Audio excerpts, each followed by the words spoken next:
സർക്കാർ ജീവനക്കാരുടെ സ്പാർക്ക് വിവരങ്ങൾ ചോർന്നിട്ടില്ല എന്ന് സർക്കാർ ഹൈക്കോടതിയിൽ. ക്ഷാമബത്ത സംബന്ധിച്ച ബജറ്റിലെ ഉറപ്പ് നടപ്പാക്കിയെന്ന വിവരം അറിയിക്കുക മാത്രമാണ് ചെയ്തത്. അയച്ച സന്ദേശങ്ങൾക്ക് രാഷ്ട്രീയ സ്വഭാവമില്ലെന്നും ഹൈക്കോടതിയിൽ സർക്കാരിന്റെ സത്യവാങ്മൂലം. സന്ദേശങ്ങൾ അയക്കുന്നതിനുള്ള വിലക്ക് തിങ്കളാഴ്ച വരെ തുടരും. അതേസമയം മുഖ്യമന്ത്രിയുടെ ഓഫീസിനെതിരെ പുതിയ ആരോപണങ്ങളാണ് രമേശ് ചെന്നിത്തല ഉയർത്തുന്നത്. സർക്കാർ ജീവനക്കാരുടെ സ്പാർക്ക് വിവരങ്ങൾ ചോർന്നുവെന്നും സ്വകാര്യത ലംഘിച്ചുവെന്നുമുള്ള വാദം സമ്പൂർണ്ണമായും തള്ളുകയാണ് IT വകുപ്പ്. വിവരങ്ങൾ ചോർന്നിട്ടുണ്ടാകാമെന്ന അനുമാനത്തിന്റെ അടിസ്ഥാനത്തിലാണ് ഹർജി. വിവരച്ചോർച്ചയ്ക്ക് സാങ്കേതിക തെളിവുകളോ രേഖകളുടെ പിൻബലമോ ഇല്ല. ജീവനക്കാർക്ക് അയച്ച മുഖ്യമന്ത്രിയുടെ ഓഫീസിൽ നിന്നുള്ള സന്ദേശം ഭരണഘടനാപരമാണ്. അയച്ച സന്ദേശങ്ങൾക്ക് രാഷ്ട്രീയ സ്വഭാവമില്ല.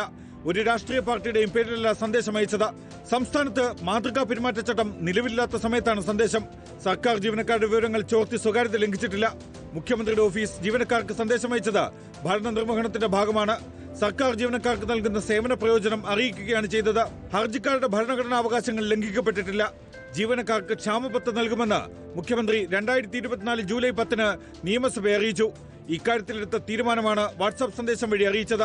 സർക്കാർ ജീവനക്കാരുടെ അവകാശങ്ങളെക്കുറിച്ച് ബോധവൽക്കരിക്കുകയും പ്രചോദിപ്പിക്കുകയുമാണ് ചെയ്തതെന്നും സർക്കാർ ഹൈക്കോടതി അറിയിച്ചു. സ്ത്രീകളുടെ വ്യക്തിഗത വിവരങ്ങൾ സ്വകാര്യ കമ്പനിക്ക് കൈമാറിയെന്നാണ് മുഖ്യമന്ത്രിയുടെ ഓഫീസിനെതിരെ രമേശ് ചെന്നിത്തലയുടെ പുതിയ ആരോപണം. സ്ത്രീ സുരക്ഷാ പദ്ധതിയിൽ പേര് ചേർത്തിട്ടുള്ള മുഴുവൻ സ്ത്രീകളുടെയും വ്യക്തിഗത വിവരങ്ങൾ സർക്കാർ ചോർത്തിയെടുക്കുകയാണ്. ഇതിന്റെ പിന്നിൽ പ്രവർത്തിച്ചിട്ടുള്ളത് മുഖ്യമന്ത്രിയുടെ ഓഫീസ് തന്നെയാണ്. Legal desk reporter.